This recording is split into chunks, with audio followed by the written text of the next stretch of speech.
Ok, bonjour à tous, on se trouve pour une nouvelle vidéo sur cette chaîne Fox River CLU 215 qui n'a pas été très active pendant l'été. J'ai eu totalement la flemme de sortir des vidéos. Mais là on se retrouve pour un petit top 10 de mes séries préférées.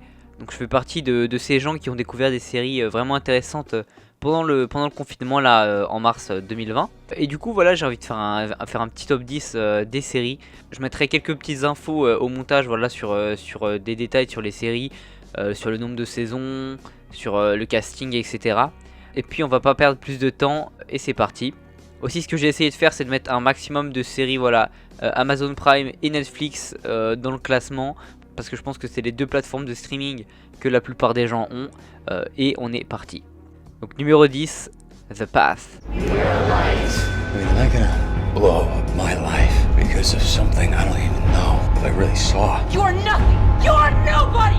We're telling you to move to the side. I can walk out on the street and make people believe. Whistling in the snow, and I turn around, and there you go. And Michael, you would fall and turn the white snow red as strawberries in summertime. Donc The Path, c'est une série que j'ai commencé à regarder à cause de Breaking Bad, ou en tout cas grâce à Breaking Bad.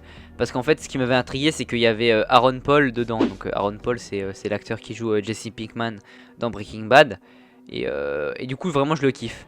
Donc d'ailleurs, j'avais fait une petite critique de cette série sur ma chaîne Envivius il y a plus d'un an déjà.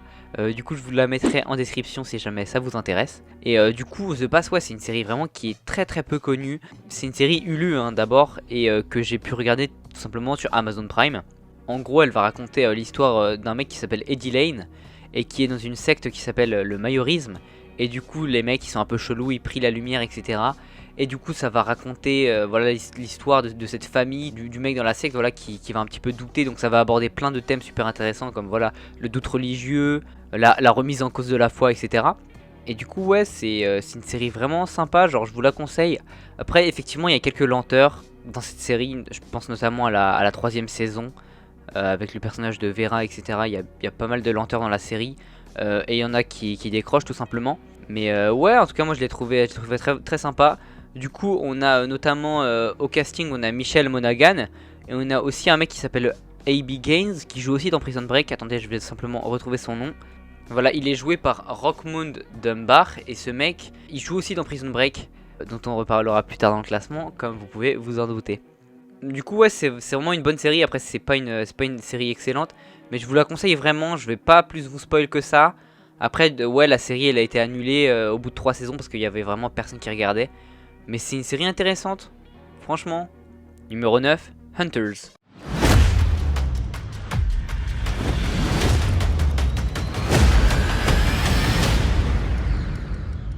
Du coup ouais, on est encore une fois sur une petite série Amazon Prime. Donc c'est une série vraiment très courte, pour l'instant il y a qu'une seule saison.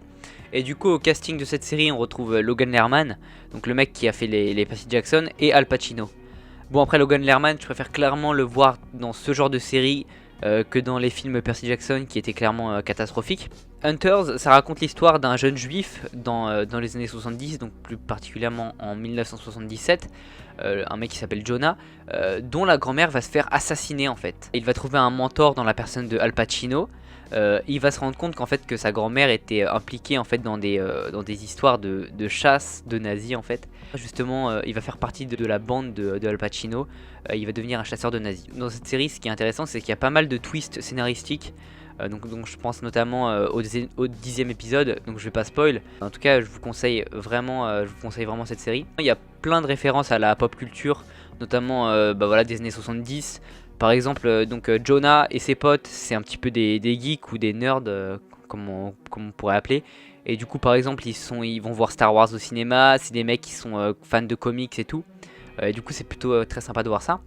Donc il y a qu'une seule saison pour l'instant, mais en tout cas il y a un cliffhanger vraiment super intéressant dans les 5 dernières minutes du dernier épisode.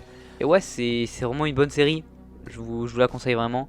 C'est bien réalisé, il y a notamment une musique qui m'a marqué dans le 8e épisode, au début du 8e épisode. Ça s'appelle, c'est une musique des Rolling Stones, Painted Black. Je vous mets un extrait juste maintenant.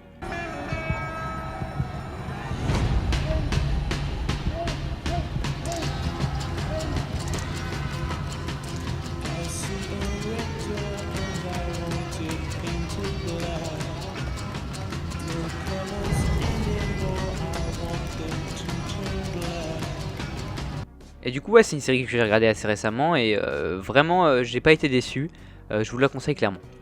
Numéro 8, The Boys. Jesus, he gives the worst pep talks. He really does. I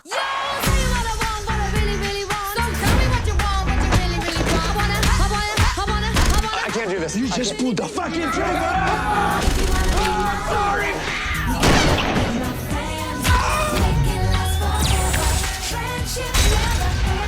Fuck those fuckers.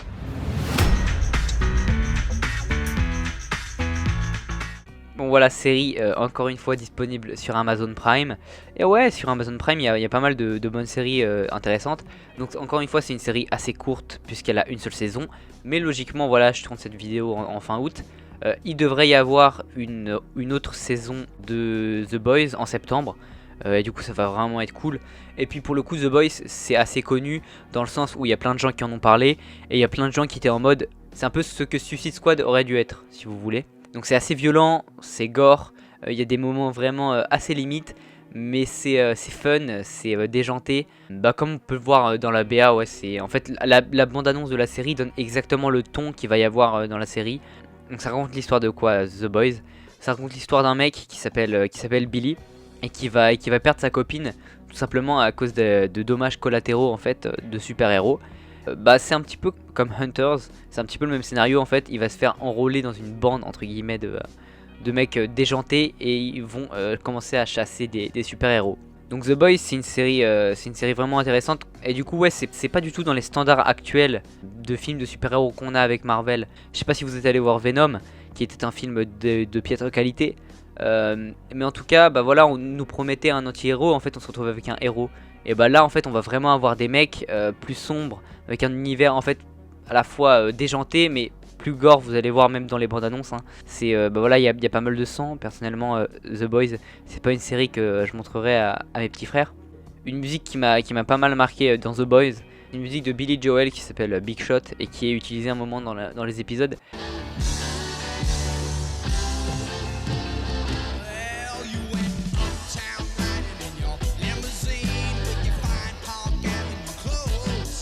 Du coup ouais c'est vraiment bien, je vous conseille vraiment cette série. Perso c'était un bon kiff de voir cette série.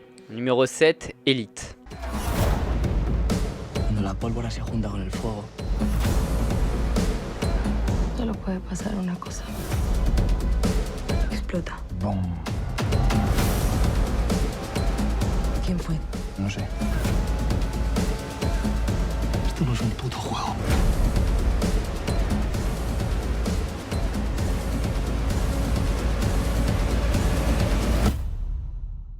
Première série qui est disponible sur Netflix du classement, Elite. Donc on dit souvent d'Elite que c'est une extension de la Casa de Papel. En tout cas j'ai vu Clapman qui disait ça. Parce qu'en fait il y a plein d'acteurs de la Casa de Papel dans Elite. On retrouve notamment le mec qui joue Rio, le mec qui joue Denver, la meuf qui joue Alison Parker dans la Casa de Papel. Bah voilà, on va la retrouver dans Elite. Et aussi il y a une comparaison que je vois souvent entre deux séries, c'est Elite et 13 Reasons Why. Donc voilà, c'est un petit peu deux séries pour ados. Mais en fait pourquoi 13 Reasons Why est pas dans le classement et Elite est, parce qu'en fait je trouve la première saison de 13 Reasons Why elle est bien, mais les autres vraiment ça baisse en qualité au fur et à mesure.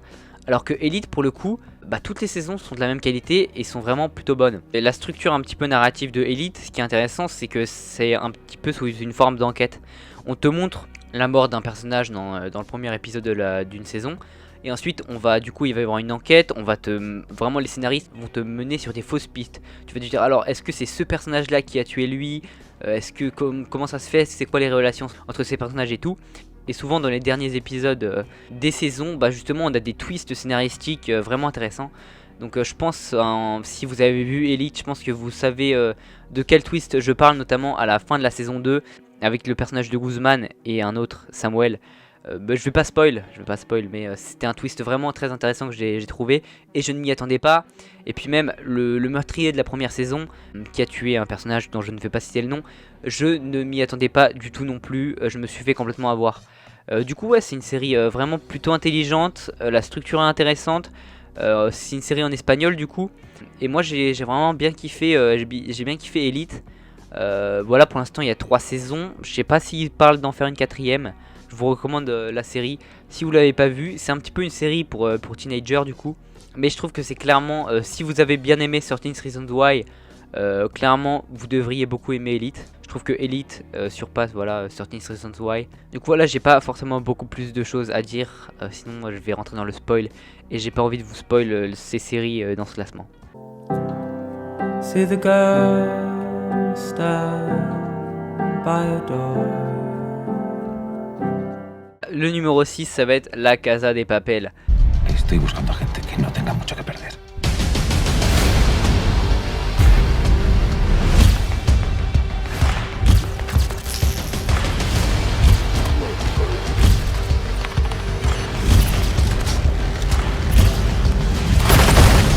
Donc La Casa de Papel, c'est une série que j'ai découvert pendant le confinement. Et je trouve que c'est vraiment une bonne série, mais qu'elle est un peu surcotée. Il y a plein de gens qui l'adulent en mode c'est la meilleure série au monde, alors que je trouve qu'il y a mieux, comme on le verra dans les 5 premiers numéros du classement. Mais je suis d'accord sur les faits que les 2 premières saisons sont très bonnes. Mais je suis beaucoup plus mitigé en fait sur les 2 suivantes, que je trouve un peu tirées par les cheveux. Vraiment les plans du professeur, je les trouve moins bien et je les trouve clairement excentriques quoi. Le personnage que je pense que j'ai le plus kiffé dans La Casa de Papel, c'est le personnage de Berlin. Si vous avez vu la série, je pense que vous savez de qui je parle. Du coup, comme je le disais, les plans du professeur sont vraiment intéressants. Mais s'il vous plaît, ne faites pas l'erreur de comparer Michael Scofield et le professeur. C'est clairement pas le même niveau. Du coup, ouais, c'est vraiment une bonne série. En plus, c'est assez immersif. Du coup, je crois qu'il y a 13 épisodes dans les 2 premières saisons, du coup, sur le braquage de la banque. Et c'est vraiment bien foutu, on te met clairement dans le braquage, tu passes vraiment beaucoup d'heures avec les personnages, t'apprends à les connaître, ils développent un peu leur relation. Mais par contre, il y a un défaut, je crois que comme tout le monde, comme toutes les personnes qui regardent La Casa de Papel, je déteste Arturito ou Arturo, et j'aime pas du tout ce qu'ils ont fait avec ce personnage dans la saison 3. Vous voyez de quoi je parle si vous avez vu la série, c'est vraiment pas bien. J'ai trouvé aussi super intéressant la relation du professeur avec Raquel Murillo du coup, l'inspectrice. Voilà, relation qui évolue en fait. Du coup aussi les échanges téléphoniques, voilà, qu'il y a entre les 2 personnages. Voilà, c'est intéressant, c'est un petit peu un jeu en fait entre la police et lui. Donc voilà, j'ai pas beaucoup plus de choses à dire sur La Casa de Papel, à part que je vous recommande la série et je vous recommande clairement de la voir si vous ne l'avez pas encore vue. Mais bon, je pense que c'est tellement connu maintenant aujourd'hui La Casa de Papel, c'est tellement devenu un phénomène mondial en fait, que tout le monde en a entendu parler hein, clairement. Et du coup on va passer à mon top 5.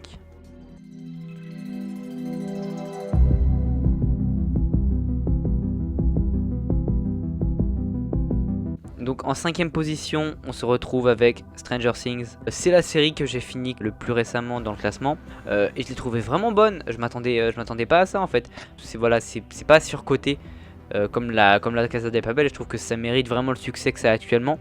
Mais en fait, tout le monde en parle tellement et ça a tellement buzzé Stranger Things que je m'attendais à un truc un petit peu trop populaire, quoi, trop général. J'ai trouvé vraiment super bien cette série Stranger Things. Après, donc là, il devrait y avoir une saison 4 qui sort en 2021. Et j'espère qu'elle ne va pas envoyer tout ce qui a été mis en place avec les saisons précédentes. Donc la première saison, si vous commencez à regarder Stranger Things aujourd'hui, vous allez peut-être pas aimer. Personnellement, j'ai pas été spécialement fan de la première saison de Stranger Things. Mais vous allez voir vraiment que les saisons 2 et 3 sont vraiment très bonnes. Il y a vraiment des évolutions de personnages intéressantes. Voilà, typiquement l'évolution de personnage qui m'a fait le plus kiffer, c'est le personnage de Steve. Ce personnage il est incroyable quoi. Personnellement dans la saison 3 c'est vraiment le personnage que je kiffais le plus. Aussi effectivement la structure que je l'ai bien kiffé dans Stranger Things. Au début d'une saison en fait tous les personnages sont split. Il y a chaque petit groupe en fait, le groupe des enfants, le groupe voilà des adultes avec Winona Ryder et David Harbour qui font les trucs de leur côté. Et ensuite vers l'épisode 7-8 ils se rejoignent tous ensemble. Et c'est vraiment super kiffant cette structure en fait. Ils mettent tout en commun et ils font face à la menace. Et c'est vraiment une structure voilà, que j'ai bien aimé personnellement. C'est assez satisfaisant. S'il y a une entrée de personnage que j'ai vraiment kiffé, c'est l'entrée de Billy avec la musique de Scorpion, Rock You Like a Hurricane.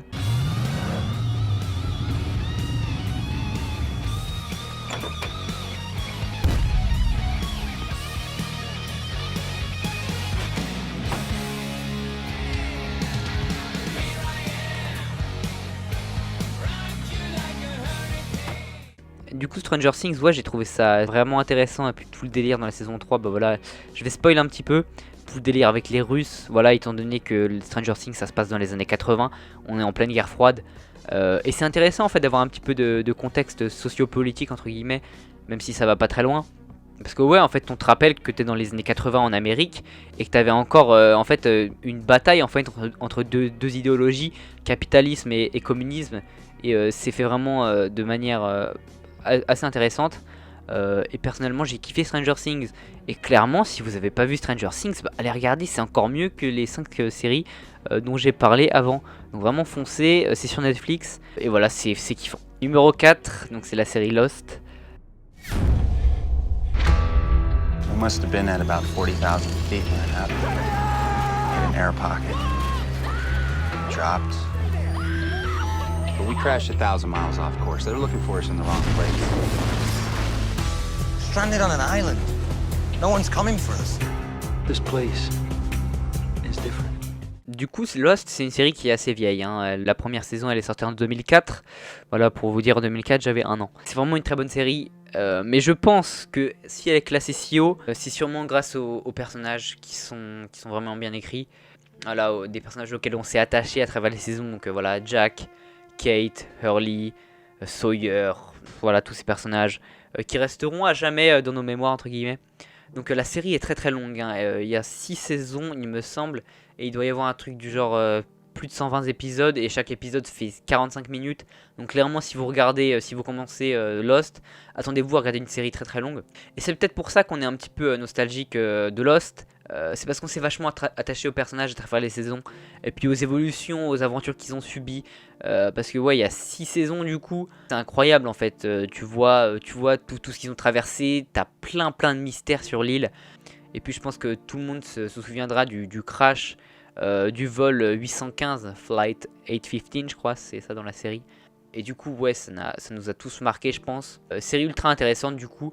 C'est un petit peu une série mystère. Donc Stranger Things, série dont on a parlé juste avant, c'est une série mystère en fait. Genre dans les premiers épisodes, t'arrives, tu comprends rien. T'as plein de mystères en fait dans Stranger Things. Voilà, tu comprends pas c'est quoi c'est les dimensions. Et tu comprends pas les monstres ils viennent d'où.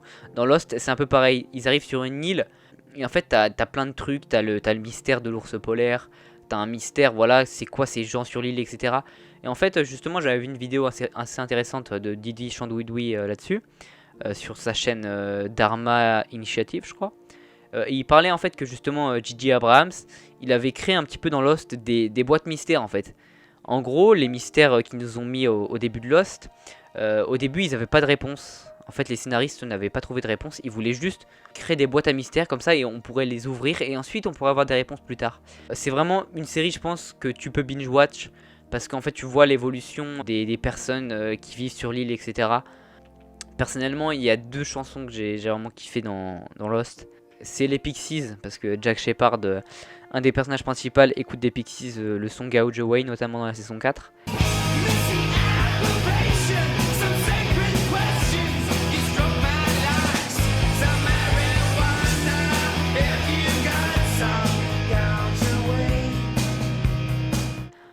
Et ça m'a fait découvrir aussi le groupe Oasis avec un personnage qui s'appelle Charlie, un mec qui est joué par Dominic Monaghan je crois. Du coup en fait il a un groupe et il chante une chanson qui s'appelle You All Everybody et ça ressemble totalement à une chanson d'Oasis qui s'appelle Rock and Roll Star.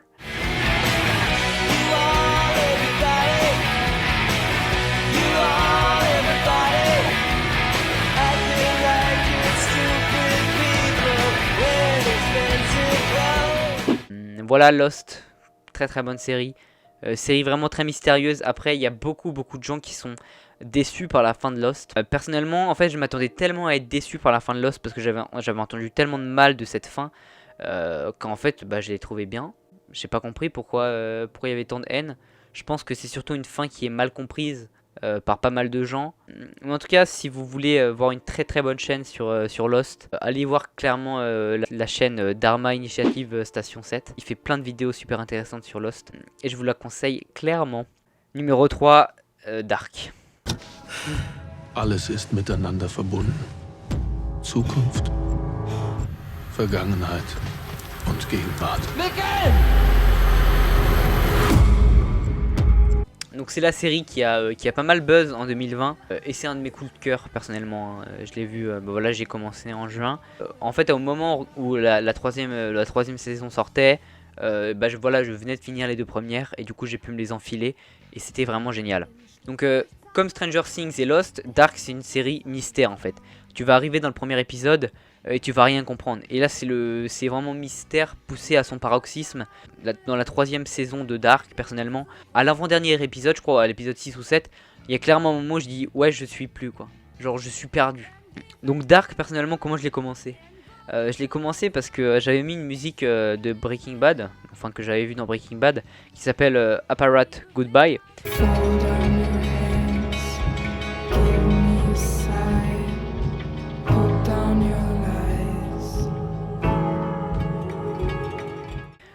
Et des gens, en fait, voilà, j'avais mis cette musique dans une vidéo, et des gens dans les commentaires m'avaient dit oh tiens ça c'est le générique de Dark, et qui m'avaient dit que c'était une très bonne série. Du coup, ce que j'ai fait tout simplement, c'est que je l'ai commencé et je ne savais absolument pas de quoi ça parlait. Voilà, je vais vous dire de quoi ça parle. Ça parle de voyage dans le temps. En fait, personnellement, quand j'ai commencé le premier épisode, je pensais que c'était une série d'horreur parce que tout te laisse à croire. En fait, tout le mystère, c'est super glauque. Hein, Dark, ça se passe dans une forêt de nuit. C'est sombre, il y a des bruits chelous. Vraiment, tout laisse à croire que c'est une série d'horreur, mais en fait, non, pas du tout. On compare souvent Stranger Things avec Dark. Et même si je kiffe vraiment Stranger Things, clairement faut pas. C'est pas la même qualité d'écriture en fait, vous pouvez pas comparer ces 2 trucs là. C'est pas du tout la même chose, ça parle pas de la même chose. Du coup Dark, ça va aborder plein de thématiques super intéressantes, notamment la thématique de la famille, voilà, du voyage dans le temps aussi, du destin, etc. Après Dark, peut-être le petit défaut que je verrais, voilà, c'est une série en allemand. Il faut être vraiment pas mal concentré quand tu regardes la série pour la comprendre parce que le scénario, clairement, c'est le plus complexe. C'est peut-être le scénario le plus abouti que j'ai vu dans une série de ma vie. Du coup, la série, elle est en allemand. Et même si je me débrouille plutôt bien en anglais et que voilà, en espagnol, voilà, j'ai fait espagnol LV2. Donc je comprends un petit peu l'espagnol. Voilà, je parle pas un mot d'allemand. Et du coup, quand tu mets une série en allemand avec des sous-titres et que je parle pas la langue, forcément en fait faut être pas mal concentré. En plus avec un scénario complexe, à ce moment là quand vous êtes fatigué le soir et que vous regardez un épisode de la série, personnellement ça m'arrivait en fait de revenir en arrière parce que j'avais pas eu le temps de lire les sous-titres et parce qu'avec mon oreille je comprends pas l'allemand. Du coup je trouve que objectivement c'est peut-être pas la série la plus agréable à binge watch. Par exemple j'ai plus préféré regarder Stranger Things, j'ai trouvé ça plus agréable, mais clairement je trouve que Dark est au-dessus de Stranger Things au niveau qualité, c'est sûr. Et clairement le scénario de Dark est incroyable, vraiment. Franchement, regardez la série, c'est la meilleure histoire. Les 2 séries qu'il y aura avant dans top 1 et top 2, je sais pas si c'est une meilleure histoire que Dark. En plus même l'ambiance musicale, les plans sont vraiment magnifiques dans la petite ville de Winden. Ouais, c'est vraiment très très bien Dark. Vous savez, voilà, peut-être le gros défaut de Lost, c'est que quand ils ont commencé la série, ils savaient pas où ils allaient. La Dark, ça se voit que c'était prévu de A à Z. Vraiment parfait. Ils ont fait 3 saisons pile. Tout bien écrit, tout nickel. Vraiment, c'est très bien. Voilà, on va passer au top 2. Et vu comment j'ai adulé Dark, peut-être qu'on peut se dire comment des séries peuvent être mieux que ça. Mais bon, c'est les goûts et les couleurs. Hein. C'est mes 10 séries préférées. C'est pas les meilleures séries. Objectivement, voilà, de toute façon on peut pas être objectif quand on parle de goût. Donc voilà, pendant longtemps elle a été en tête de classement et elle a été détrônée par une série X dont je vous parlerai tout à l'heure. On va parler de Breaking Bad. Yo, 148, 3 to the 3 to the 6 to the 9, representing the ABQ. What up, biatch? Leave it at the tone. C'est une série incroyable, peut-être objectivement c'est la meilleure. Surtout avec la réalisation de Vince Gilligan qui est incroyable. Que dire sur Breaking Bad? Je n'ai même pas résumé l'histoire de Breaking Bad, mais je vais le faire maintenant. Ça va raconter l'histoire de Walter White, un professeur de chimie atteint d'un cancer en phase terminale, qui va vouloir se lancer dans la vente de méthamphétamine pour laisser un maximum d'argent à sa famille avant de mourir. Et pour cela, il va s'adresser à un de ses anciens élèves, Jesse Pinkman, devenu trafiquant de meth. Voilà, c'est une série qui est sortie en 2008. À la fin des années 2000 du coup. Et clairement au début Breaking Bad ça n'a pas eu un succès immédiat. Je pense que ça a plutôt eu un succès autour de 2011 peut-être, vers la saison 4. Et c'est vraiment là que ça devient extrêmement intéressant Breaking Bad, parce que je vois plein de gens qui ont détesté en fait la première saison parce qu'ils les trouvaient trop lentes et du coup qu'ils ont arrêté. Clairement, conseil d'amis, regardez tout Breaking Bad. Même si vous trouvez que la première saison est nulle, personnellement je la trouve bien aussi. Regardez, c'est ouf. La transformation de Walter White en Heisenberg est géniale à travers les saisons. En fait c'est ouf. En fait quand tu vois l'évolution de personnage, c'est un petit peu voilà, un protagoniste, donc un mec gentil entre guillemets, qui devient un antagoniste. Et puis les acteurs sont vraiment très bons. Genre qui aurait parié que Bryan Cranston, le mec qui joue le papa de Malcolm, bah il ferait une aussi bonne performance. Parce que il joue vraiment très bien. Enfin, vraiment, il est complètement rentré dans le personnage. Moi, je trouve que il est vraiment très bon. Puis Aaron Paul, il a été révélé par Breaking Bad. Hein. Il joue aussi très bien. Il est complètement détruit dans les dernières saisons. Quand tu le vois, il a tout perdu, ce mec. Et aussi un personnage que j'ai beaucoup apprécié aussi, c'est le personnage de Gustavo Fring, qui est joué par Giancarlo Esposito. Et qui joue bien aussi. Il est vraiment le mec, pour faire le mec de marbre, il joue très très bien. Donc ouais, comme je le disais, la saison 1 est un peu lente certes, mais à partir de la fin de la saison 2 ça devient vraiment intéressant et bien. Il y a pas mal de musiques qui m'ont marqué dans Breaking Bad. Je pense à la fin de la musique de la saison 4, donc Black de Norah Jones, avec un twist vraiment très intéressant à la fin de la saison 4. Personnellement, c'est peut-être ma saison préférée, la 4ème saison de Breaking Bad. Aussi une musique qui m'a pas mal marqué à la fin de la saison 2, donc c'est une musique qui s'appelle Deals de TV on the Radio, et c'est Breaking Bad d'ailleurs qui m'a fait découvrir ce groupe qui fait du très très bon rock, hein. Stay out of my territory.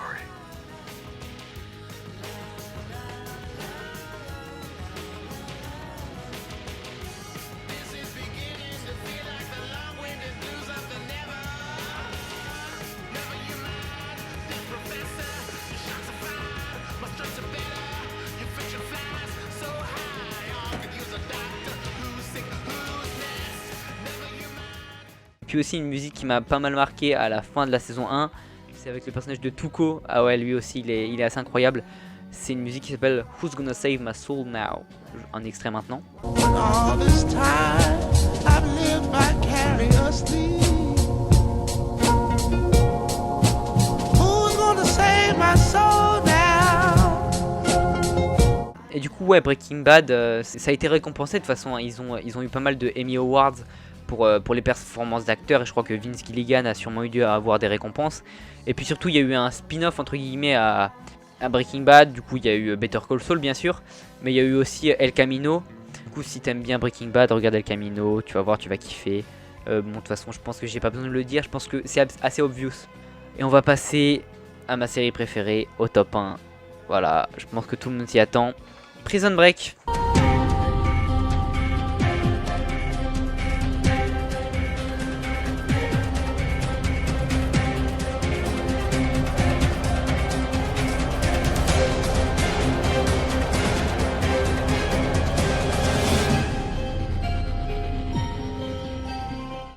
Est-ce que c'était obvious? Oui, c'était obvious. Prison Break, que dire dessus? Incroyable. Du coup, c'est ma série préférée, j'ai adoré Prison Break. Pour vous dire, du coup, il y a 5 saisons, il y a 90 épisodes. Chaque épisode fait 45 minutes, donc ça fait 60 heures peut-être. Et j'ai tout fini en 10 jours. Voilà. Vraiment, j'ai binge-watch, j'ai complètement binge-watch. J'étais complètement accro, tellement l'histoire était bien. Et pour vous dire, quand j'ai fini la série, et ça c'est la première fois que ça m'arrive, j'ai recommencé en fait. J'ai recommencé à regarder la série. Et du coup, à part la saison 3, je trouve que toutes les saisons sont très bien. Mais la première saison, franchement, elle surpasse tout les gars. La première saison, en fait, pour moi, elle a jamais été égalée en fait. Dans l'histoire des séries, je pense que Prison Break, tu peux pas faire mieux en termes de première saison. C'est vraiment... Il y a du suspense, il y a une très bonne histoire, voilà, il y a des relations entre des personnages qui sont intéressants, les musiques sont cool. Voilà, je pense que vous vous rappelez de Strings of Prisoners, un extrait maintenant.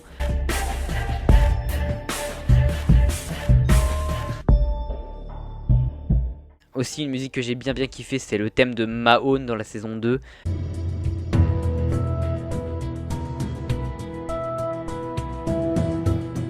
Du coup voilà, est-ce que j'ai vraiment besoin de rappeler le scénario de Prison Break? Je pense que c'est très connu.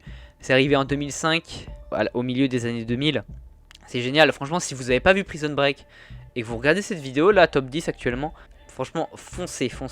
Donc Prison Break c'est disponible sur Netflix et sur Amazon Prime. Et du coup regardez, c'est vraiment génial. Et franchement je pense que tout le monde est tombé amoureux de Wentworth Miller, du personnage de Michael Scofield, qui est beaucoup trop intelligent. Il fait des actions trop stylées ce mec. Et du coup ouais aussi j'aime beaucoup le personnage de Mahone à partir de la saison 3. Du coup j'ai bien kiffé son personnage. De toute façon cette chaîne est dédiée à Prison Break. Allez regarder mes autres vidéos sur Prison Break si jamais vous voulez avoir plus d'infos dessus. J'ai pas envie de vous spoil. Quand j'ai commencé le premier épisode de Prison Break, je me suis dit ouais bon, ok, genre ça a pas l'air ouf. Et dès le deuxième épisode en fait j'étais déjà à fond. Et après j'ai tout binge watch comme un porc. Parce que c'est vraiment bien. C'est vraiment cool. Et puis il y a pas mal de gens qui se sont plaints de la 5ème saison de Prison Break.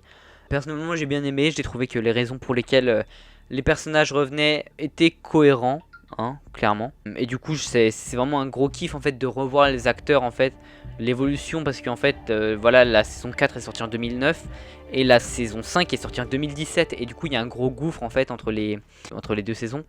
Bon voilà, c'est à peu près tout pour ce classement. Bien sûr je rappelle que ce n'est que mon avis. Ce n'est pas une critique, ce n'est clairement pas des critiques. Les mecs qui font des critiques sur YouTube sont bien plus doués que moi. Moi je donne simplement mon avis sur les séries. Voilà, je trouve que c'est très bien. En plus il y a certaines séries que j'ai regardées il y a plusieurs mois, voire plusieurs années. Donc je peux pas avoir tous les détails en tête. Je vais pas m'amuser à analyser plan par plan les différentes scènes.